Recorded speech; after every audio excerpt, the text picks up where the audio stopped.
விவசாய பெருமக்கள் அனைவருக்கும் வணக்கம்.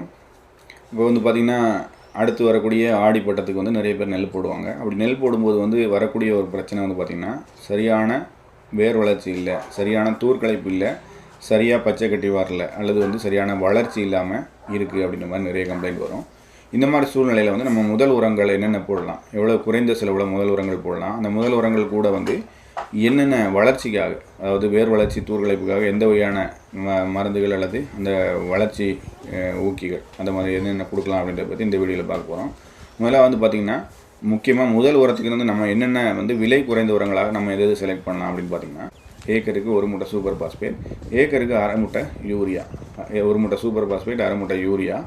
இது கூட நம்ம சிங்க் சல்ஃபேட் போடணும். குறிப்பாக சிங்க் சல்ஃபேட் நம்ம போடுறது எப்படின்னா, சிங்க் சல்ஃபேட் போட வேண்டியது ஒரு நம்ம விதைத்த அல்லது நடவு பண்ணினதுலேருந்து ஒரு குறிப்பாக நடவு பயிலுக்கெல்லாம் கண்டிப்பாக போடணும். விதைத்த அல்லது நடவு பண்ணின நாள்லேருந்து ஒரு 10 நாளுக்குள்ளே நம்ம சிங்க் சல்ஃபேட் போடுறது மிகச்சிறப்பாக இருக்கும். அல்லது 10 நாள்லேருந்து 10 to 15 நாளுக்குள்ளே நம்ம சிங்க் சல்ஃபேட் போடணும்.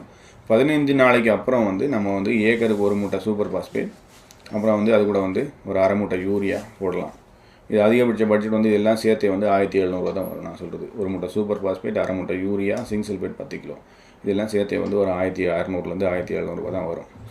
இதை நார்மலாக எல்லோரும் போடக்கூடியது. சிங்க் சல்ஃபேட் போடக்கூடிய நிறைய விவசாயிகள் இல்லை, என்னுடைய சேத்து பூமி இல்லை, மணல் பாங்கானது எனக்கு வேண்டியதில்லை அப்படின்னு சொல்கிறாங்க. நம்ம சிங்க் சல்ஃபேட் கொடுக்கக்கூடிய பயன்கள் என்னென்னு பார்த்திங்கன்னா, முக்கியமானது சிங்க் சல்ஃபேட் மண்ணை இறுக வைக்கும். ஒன்று அப்படியே மண் ஏற்கனவே இறுக்கமாக இருக்குது அப்படின்னு சொன்னால் கூட அந்த இடத்துல வேர் வளர்ச்சி மற்றும் பச்சை கட்டி வரக்கூடியது தூர்க்கலைப்புகளுக்கு சிங்க் சல்ஃபேட் ரொம்ப ரொம்ப முக்கியமானது.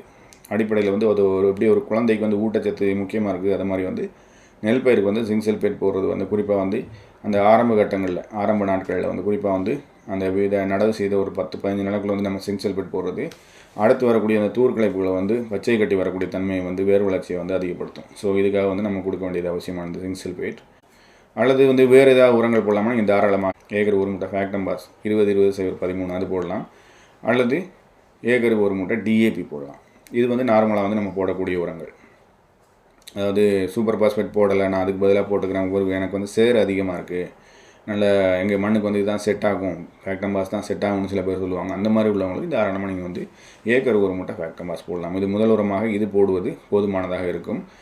இன்னும் கொஞ்சம் ஏதாவது சேர்க்கணும் அப்படின்னு நினச்சிங்கன்னா தாராளமாக நீங்கள் ஒரு ஏக்கருக்கு ஒரு 15 கிலோ பொட்டாஸ் வேணால் சேர்த்துக்கலாம். நீங்கள் ஆரம்ப நிலையிலே சேர்க்குறது ஒன்றும் தப்பு கிடையாது. கொஞ்சம் சிறிதளவு பொட்டாஸ் சேர்த்துக்கொள்ளலாம்.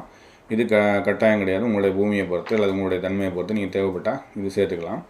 அது மாதிரி நிறைய நண்பர்கள் கேட்கக்கூடியது தூர்க்கிளைப்புகள் மற்றும் வேர் வளர்ச்சி சரியாக இல்லை, சரியாக வேர் பிடிக்கலை, நாற்றுகள் வேர் அறுந்த நிலையில் இருந்துச்சு, நமக்கு நாற்று பறிக்கும் போது வேர் அறுந்து போச்சு, அதனால் சரியாக வேர் இறங்கலை, அதனால் வச்ச நாற்று வச்சபடி அப்படியே இருக்குது, பச்சை கட்டி வரல, தூர் கலைக்கிற மாதிரி தெரியலை, ஒத்த நாற்றாகவே இருக்குது அப்படின்ற கண்டிஷன் வரும்.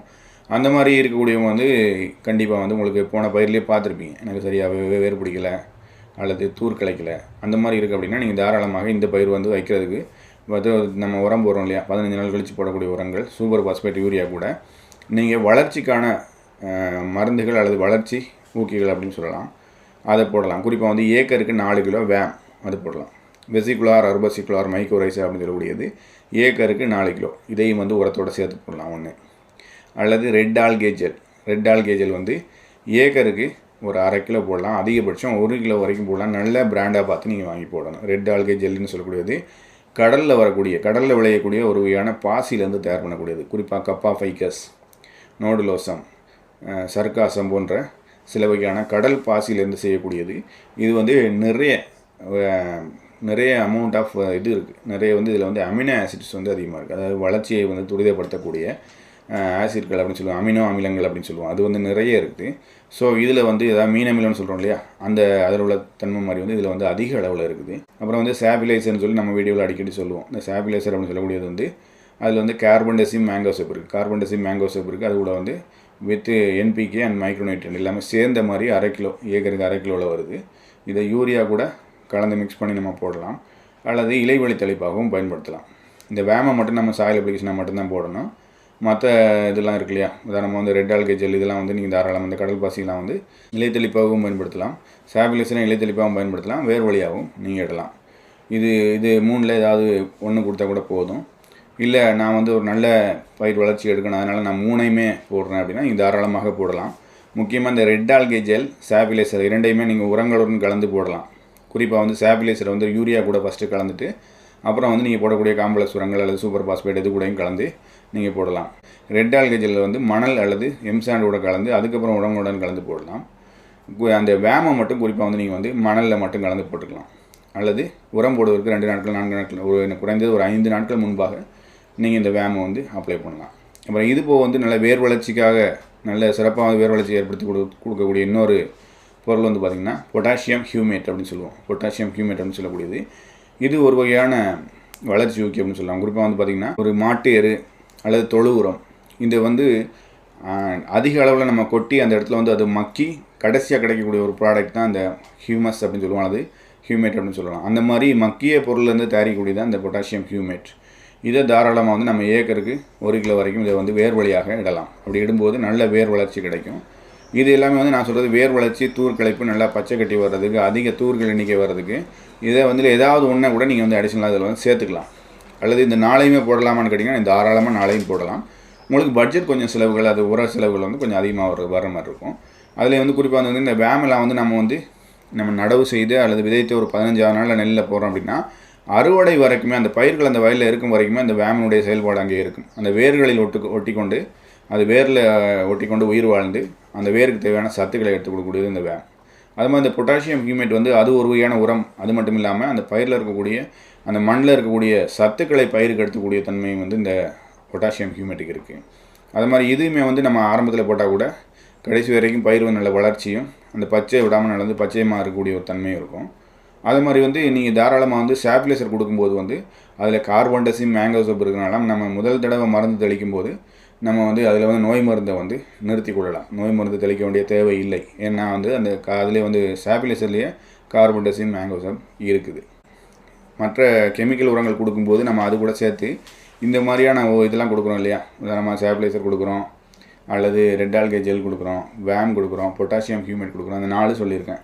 இதில் ஏதாவது ஒன்று நீங்கள் போட்டாலும் சரி, இல்லை 4மே போட்டாலும் சரி, இப்படி போடும்போது என்னாகுன்னா அந்த பயிரினுடைய உறுதித்தன்மை அதிகமாகும். பயிர் வந்து கொஞ்சம் ஸ்ட்ராங்காக ஆகும்போது அங்கேயே வந்து பூச்சி தாக்குதல் கொஞ்சம் குறைவாகும். அதை கண்டிப்பாக வந்து குறையும். பூச்சி தாக்குதல் வந்து எடுத்த உடனே வந்து அதை கடிக்கக்கூடிய தன்மைகள் இருக்கா. ஏன்னா அதனுடைய லீஃப், பேடியினுடைய லீஃப், அந்த நெல்லினுடைய அந்த இலைகள் எல்லாமே வந்து கொஞ்சம் தடிமனாகும், கொஞ்சம் கடினமாகும். அதனால் வந்து எளிதில் வந்து பூச்சிகள் கடிக்கிறதுக்கு வந்து கொஞ்சம் சிரமமாக இருக்கும். அதனால் பூச்சி தாக்குதல் குறைவதற்கான வாய்ப்புகள் இருக்குது. அது மாதிரி நல்ல மகசூல், அதிகமான வேர் வளர்ச்சி, தூர்க்கலைப்புகள் வர்றதுக்கான வாய்ப்புகளும் இருக்குது. இது முதல் உரம் பற்றி. இது முதல் உரம் நான் வீடியோ ரொம்ப லாங்காக இல்லாமல் முதல் உரத்துக்கான தன்மைகள் சொல்லியிருக்கேன். வந்து நீங்கள் இதெல்லாம் நான் சொன்ன மேற்சொன்ன உரங்கள் எல்லாமே போகிறது நல்லா பலன் அளிக்கும். எல்லாமே நீங்கள் சேர்த்து போடுறதுனால தாராளமாக போட்டுக்கலாம். முக்கியமாக வந்து சேற்று பகுதியில் உள்ளவங்க வந்து தாராளமாக ஃபேக்டம்பாஸ் வந்து பயன்படுத்துவது 20 13 பயன்படுத்தும் போது அதில் வந்து உள்ள சல்ஃபர் வந்து உங்களுக்கு வந்து வேர் வளர்ச்சி இதையும் தூண்டி கொடுக்கும். அது மாதிரி சூப்பர் பாஸ்பேட்லேயும் சல்ஃபர் இருக்குது, கால்சியம் சல்ஃபர்லாம் இருக்குது. ஸோ அதுவுமே உங்களுக்கு வந்து பயனளிக்கும். தாராளமாக இந்த உரங்களை பயன்படுத்தலாம். இன்னொரு விஷயம், யாராவது தொழு உரம் கிடைக்குது நமக்கு வந்து அப்படின்னா தாராளமாக கடைசி உழவின் போது தொழு உரத்தை பயன்படுத்துவது நல்லது. ஆனால் முக்கியமான விஷயம், அந்த தொழு உரம் அப்படின்னு சொல்லக்கூடிய இந்த ஆட்டேரு, மாட்டேரு, கோழியர் இதெல்லாம் பயன்படுத்துகிறது வந்து நன்றாக மக்கியதாக நீங்கள் பார்த்து பயன்படுத்த வேண்டியது அவசியம். அது மாதிரி வந்து இந்த சணப்பை, தக்கை பூண்டு போன்றவற்றை வந்து நம்ம பயிர் செய்வதற்கு ஒரு 45 நாள் 1.5 மாதம் 2 மாதம் முன்னாடியே விதைச்சி அதை மடக்கி உழுதும் நம்ம பயிர் செய்யலாம். அல்லது நம்ம வயலில் உள்ள தழைகள், வயலை சுற்றி உள்ள இலைதழைகளை வெட்டி, க்ரீன் மேன்யூர்னு சொல்லுவோம் இல்லையா, அந்த க்ரீன் லீஃப் மேன்யூர், க்ரீன் மேன்யூர்னு சொல்லக்கூடியது சணப்பை, தக்கை பூண்டு. அது மாதிரி வந்து க்ரீன் லீஃப் மேன்யூர் அப்படின்னு சொல்லக்கூடிய வந்து நம்ம வயலை சுற்றி உள்ள தேக்கு மரம், வேப்ப மரம், இந்த மாதிரி வந்து மரங்களில் உள்ள தழைகளை வெட்டி அதை வயலில் போட்டு அதை வந்து தண்ணி விட்டு மக்க வச்சு மடக்கி உழுது அப்படியே நீங்கள் பயிர் வைக்கலாம். அப்படி வைக்கும்போது உங்களுடைய மண்ணில் உள்ள அந்த கண்டென்ட் வந்து அதிகமாகும். பொதுவாக வந்து உங்கள் ஆர்கானிக் கண்டென்ட் வந்து அதிகமாகும். அதனால் வந்து உங்களுக்கு ஒரு நல்ல விளைச்சல் கிடைக்கக்கூடிய வாய்ப்புகள் இருக்கும். அந்த ஆர்கானிக் கார்பன் சொல்லக்கூடியது வந்து அதிகமாகும். இதனால் நல்ல ஒரு வளர்ச்சி, வேர் வளர்ச்சி மற்றும் வந்து உங்களுக்கு நல்ல மகசூல் கிடைக்கக்கூடிய ஒரு சூழ்நிலை உருவாகும். அது மாதிரி நம்ம சேனலில் வந்து பார்த்திங்கன்னா ஃபுல்லாகவே எக்ஸ்க்ளூசிவாக விவசாயம் சார்ந்த தகவல்கள், விவசாயத்தில் வந்து இன்னும் சிறப்பாக எப்படி பண்ணலாம் அப்படின்றத பற்றி நம்ம வந்து நிறைய வந்து வீடியோ போட்டிருக்கோம். குறிப்பாக வந்து உரங்கள், உரச்சத்துக்கள், உரத்தில் உள்ள பயன்பாடுகள், எந்த உரங்களை எந்த காலகட்டத்தில் இடணும் அப்படின்றத பற்றி நம்ம நிறைய போட்டுட்ருக்கோம்.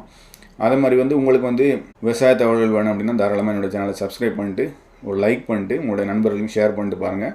அப்போ உங்களை போன்று உங்களுடைய நண்பர்களும் பார்த்து பயனடைவார்கள். எல்லா விவசாயிகளும் வந்து நிறைய தகவல்களை தெரிந்து கொள்ள முடியும். அதே மாதிரி வந்து நிறைய நண்பர்கள் சொல்லக்கூடியது மருந்துகள் வந்து நீங்கள் சொல்லக்கூடிய மருந்துகள் இந்த ரெண்டால் கேஜெல்லாம் சொல்கிறீங்க, அதெல்லாம் வந்து கிடைக்கிறது இல்லை எங்கள் ஊர் கடைகள் அப்படிங்கிற மாதிரி சொல்கிறாங்க. அந்த மாதிரி மருந்துகள் தேவைப்படக்கூடிய நண்பர்கள் மட்டும் என்னுடைய வாட்ஸ்அப் நம்பருக்கு வாய்ஸ் மெசேஜ் அல்லது டெக்ஸ்ட் மெசேஜ் அனுப்புங்க. என்னுடைய வாட்ஸ்அப் நம்பர் வந்து 9003440344 இந்த நம்பருக்கு வாய்ஸ் மெசேஜ் அல்லது டெக்ஸ்ட் மெசேஜ் அனுப்புங்க. கால் பண்ணால் என்னால் எல்லா டைம்லையுமே என்னால் வந்து எடுத்து பேசக்கூடிய சூழ்நிலை இருக்காது. அதனால் வந்து நீங்கள் கால் பண்ணுறதை அவாய்ட் பண்ணிட்டு வாய்ஸ் மெசேஜ் அல்லது டெக்ஸ்ட் மெசேஜ் போடுங்க. நான் உங்களுக்கு பார்த்துட்டு உங்களுக்கு ரிப்ளை பண்ணுறேன். அந்த மாதிரி மருந்து தேவைப்பட்டால் கொரியரில் அனுப்பி வைக்கிறேன். மேலும் உங்களுக்கு விவசாயம் சார்ந்த வரையான சந்தேகங்கள் இருந்தாலும் கமெண்ட் செக்ஷனில் பதிவு செய்யுங்க. அடுத்து வரக்கூடிய நாட்களில் அடுத்து வரக்கூடிய வீடியோக்களில் அதை பற்றி தெளிவாகவும் விளக்கமாகவும் பார்த்து விடலாம். மீண்டும் ஒரு புதிய வீடியோவுடன் உங்களை சந்திக்கும் வரை உங்களிடமிருந்து விடைபெறுவது உங்கள் நண்பன் ஷியாம். நன்றி, வணக்கம்.